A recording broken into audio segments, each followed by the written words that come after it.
Allez, on vous parle de ces risques qu'il faut peut-être redouter, des risques extrêmes pour 2021. Bonjour John. Bonjour David. John Plassard pour la banque Mirabaud. Encore une fois, l'idée c'est de se dire voilà, quelles sont les grosses mauvaises nouvelles dont peu de gens parlent, qui pourraient plomber les marchés, des risques qui ne sont pas dans le consensus des investisseurs qui finalement n'y croient pas. Vous en avez identifié 3, notamment si le Sénat passait démocrate, parce que ce n'est pas le plus probable. Non, exactement. Mais d'abord, il faut rappeler une chose, c'est que en début d'année, le consensus a toujours tort. On le sait, et cette année, plus que jamais, le consensus... Cette année, qui pouvait prévoir la pandémie Non, tout à fait, exactement. Mais on voit que cette année, tout le monde est short dollar, donc vend le dollar. Tout le monde pense qu'il faut jouer les actions européennes. Tout le monde pense que les pays émergents vont progresser et que le Bitcoin va passer les 100 000. Alors ici, il faut se dire que, vous l'avez dit, évidemment l'année passée, personne ne pouvait prévoir la pandémie, mais en 2018 et en 2019, eh bien, on a vu que le consensus aussi avait tort. Donc aujourd'hui, il faut essayer de voir où il pourrait y avoir une surprise. Et vous l'avez dit, la potentielle surprise qu'on pourra avoir, c'est la victoire en Géorgie des démocrates. Et potentiellement, vous avez un Sénat qui passe démocrate, et ça, ce n'est pas du tout dans le consensus. Et si c'est le cas, que se passe-t-il? Si c'est le cas, Joe Biden a les pleins pouvoirs. Qu'est-ce que ça veut dire? Ça veut dire qu'il peut faire passer des réformes beaucoup plus rapidement que prévu. Alors là, à quelles réformes est-ce qu'on pense? On pense tout d'abord à les réformes sur les impôts des entreprises, la réforme fiscale. On sait que Donald Trump avait baissé les taux pour les entreprises américaines en passant de 28 à 21%. Eh bien, Joe Biden veut faire un rétro-pédalage et on sait que là, ça aura un impact direct sur ces entreprises. Sans revenir pour autant au taux d'avant, au taux précédent. Tout à fait, exactement. Mais on voit ici que ce serait un changement total de paradigme. Là, le consensus parie, en effet, sur un blocage qui durera au moins 2 ans jusqu'aux élections de mi-mandat où potentiellement, là, le Sénat aurait pu passer démocrate. Mais s'il passe démocrate tout de suite, eh bien, il va falloir changer son fusil. Et ça change la donne. Ça change totalement la donne. Et on a vu les valeurs de la tech qui ont progressé et qui, en fin d'année passée, vous vous souvenez que le Nasdaq a touché des plus hauts historiques, eh bien, on est dans une situation où potentiellement, on peut voir les valeurs de la technologie baisser en faveur d'autres valeurs, et notamment les valeurs qui seraient dans ces réformes structurelles qu'amènerait Joe Biden et qui seraient passées cette fois-ci au Sénat. Le deuxième risque, il est aussi lié à Joe Biden, mais pour le coup à sa personne. Si d'aventure, du fait de son âge et ça, il devait démissionner parce qu'il avait un souci de santé?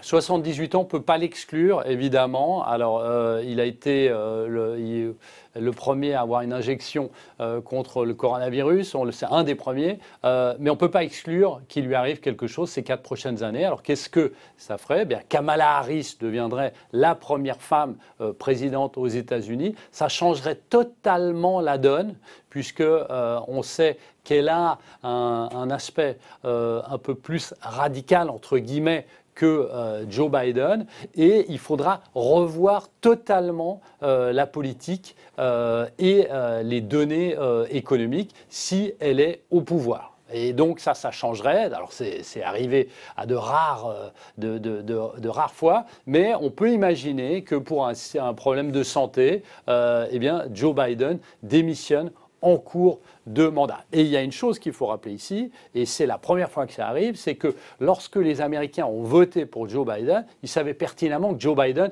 n'allait faire qu'un mandat. On imagine mal qu'il fasse un deuxième mandat entre ses 82 et ses 86 ans. Et donc là, on est dans une situation où potentiellement, il peut y avoir des surprises à ce niveau-là. Et ça, c'est pas du tout pricé par le marché. Ouais, voilà, c'est ça l'idée. Ces scénarios qui ne sont pas pricés par les marchés. Il y en a un dernier, il concerne, pour le coup, on traverse l'Atlantique, il concerne l'Europe et la BCE qui pourrait ne pas y arriver, ne pas réussir à relancer la croissance en Europe. Clairement, on est dans une situation où, comme on le disait en préambule, eh bien, tout le monde parie sur la baisse du dollar. D'accord. Tout le monde voit les 1,25 voire 1,30 dans les situations c'est la direction qu'on prend en même temps. Exactement, tout à fait, clairement. Mais on a un autre scénario qui pourrait arriver, où on voit que la croissance américaine... Et pourquoi ça ne redémarre pas d'ailleurs en Europe alors? Alors, on a ces fameux plans de relance qui doivent être mis en place, hein, ce Ouais. fameux plan de 750 milliards d'euros. Ouais. Et on voit que, effectivement, ça fait depuis près de 20 ans qu'il n'y a pas du tout d'inflation en Europe. Et je vous rappelle quand même, David, que c'est le mandat de la Banque Centrale Européenne de faire redémarrer l'inflation, hein, cette fameuse stabilité des prix. Et on peut arriver dans une situation où on a aux États-Unis, eh bien, pour raison potentielle d'immunité collective, ils ont été tellement frappés par le coronavirus, eh bien, une croissance qui démarre plus vite qu'en Europe, une Europe qui stagne.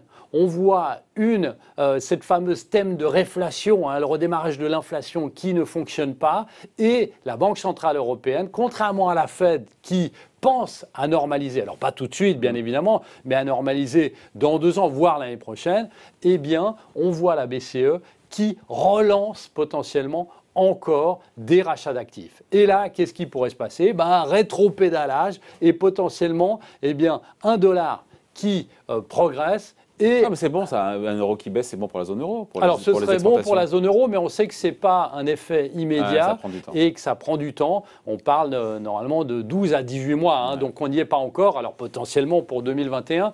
Et après, c'est un risque extrême pour le coup, ça? Parce que la BCE en ferait plus? Alors, ce n'est pas un risque extrême pour l'Europe.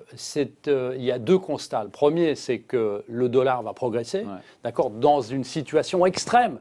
On reparle des 1,05, voire de parité. Et là, on imagine le nouveau gouvernement américain ne serait pas très content, hein, notamment sur les exportations, même si elles représentent moins de 14% du PIB. Et de l'autre côté, ce serait un signe incroyable pour la BCE, en fait, qui n'y arrive pas. Donc l'injection de liquidité ne sert absolument à rien. Ah, c'est ça. Le risque extrême, il est là. C'est que la perception des investisseurs, ce soit... La BCE n'y arrive plus, les injections ne fonctionnent plus. Et c'est ça le problème en fait, parce qu'on se rend compte qu'aujourd'hui, eh bien, on voit que les investisseurs, les entreprises et les États ont confiance dans la Banque Centrale Européenne. Il suffirait que cette confiance soit mise à mal pour que, eh bien, on ait une interrogation sur le rôle primaire de la Banque centrale. Et là, potentiellement, eh bien, on verrait l'euro qui se déprécierait fortement. Voilà, donc des risques, encore une fois, qui n'ont pas une occurrence élevée, mais on sait que... Voilà, faire attention au consensus. Parce que le consensus est loin d'avoir tout le temps raison. Merci beaucoup. Explications et point de vue signé donc John Plassard pour la Banque Mirabeau. Merci. Merci David.